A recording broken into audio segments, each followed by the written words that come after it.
you GTA fans, you're going to be loving this one, I think.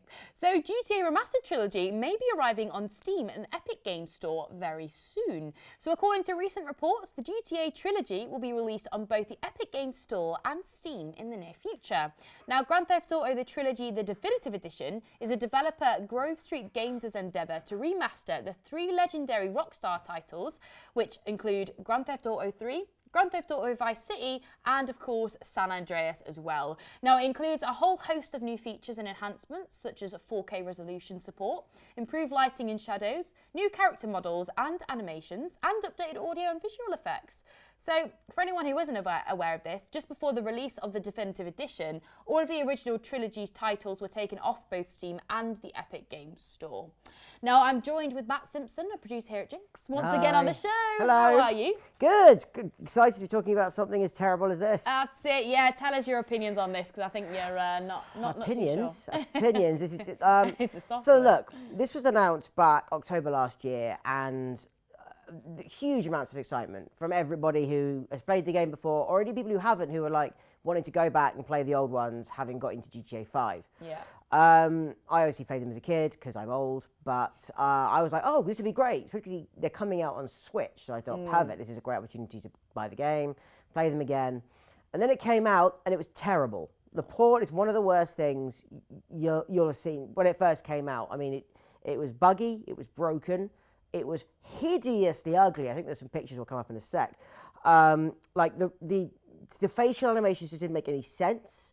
The rain was so bad that like you couldn't see anything when you were like going anywhere. It was like I couldn't believe that they allowed this. Like the signs were all done with AI, and so it read the text, but it read the text wrong. So there was just all the words were wrong on all the signs, and I mean, it was clearly lazily done. They were clearly trying to rush it. They didn't want to release something that had aged poorly, but at the same time, they didn't want to spend all the money on essentially rebuilding it from the ground up, because that is extremely hard work and takes a lot of time and money. So they kind of went with this half and half, let's cheat and use AI thing. Yeah. And it was a disaster. It was announced and then released a month later, which is never a good thing. Like you would never get away with that.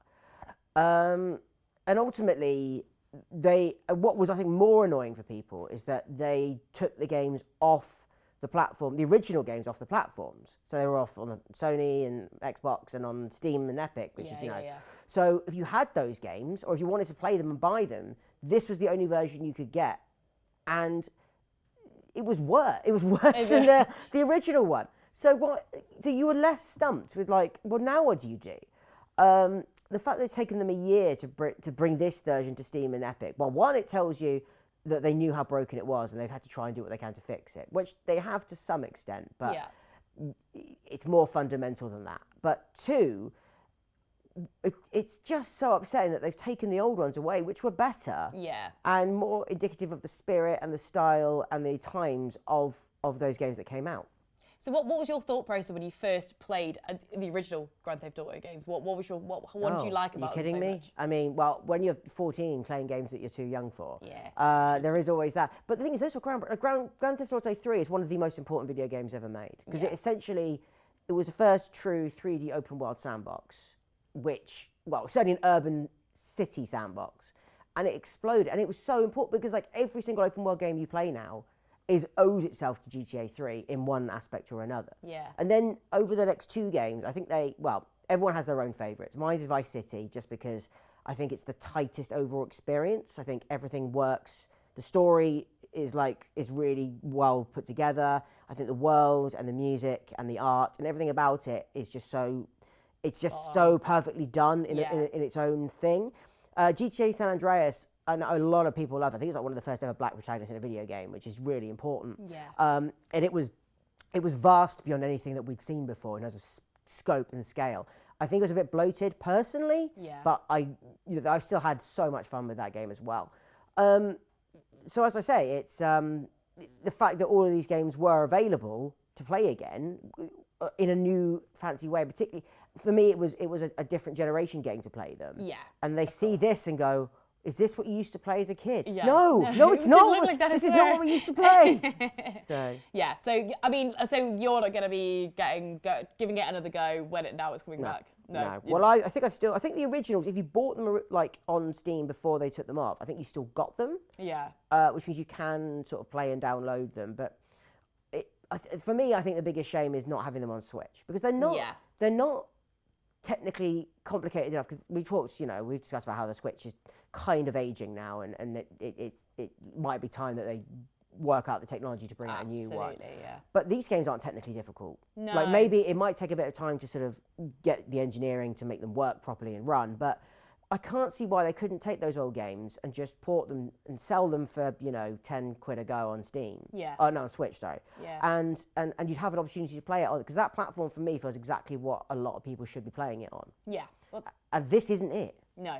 I mean, how did you feel about Grand Theft Auto 5 when that came out? What was your thoughts on that Well, game? I never played it originally when it came out, because Okay. I was, basically I didn't have a console at the time because I was at uni, didn't have any Yeah. money. So I played it when it came out on PS4. That was, the first of the the ports, the remasters. Yeah. That keep, they've released the same game for 12 years now. It's ridiculous. And GTA 5 is an extraordinary thing. It's kind of evolved, because GTA Online is now evolved into essentially its own version of, Fortnite. Yeah, it's or massive. people live in that game now. Absolutely. GTA RP role playing is a thing. I'm not really into that, but the single player GTA 5, again, that game was groundbreaking. It looked and played like nothing else. It was a vast improvement on GTA 4, which I know a lot of people love and has a great story, but I personally think has huge problems that people forget about. I don't think it's aged well at all. But GTA 5 was such it was people who are now fans of that going back and seeing what those games used to play like. I don't think that's fair. I don't think that's right. No, it's not really indicative world. of. It's not really indicative of what those games represent in terms of their spirit or anything else. Yeah, the franchise that it was. Well, we're going to go into a slightly different game actually, Matt, next, and we're going to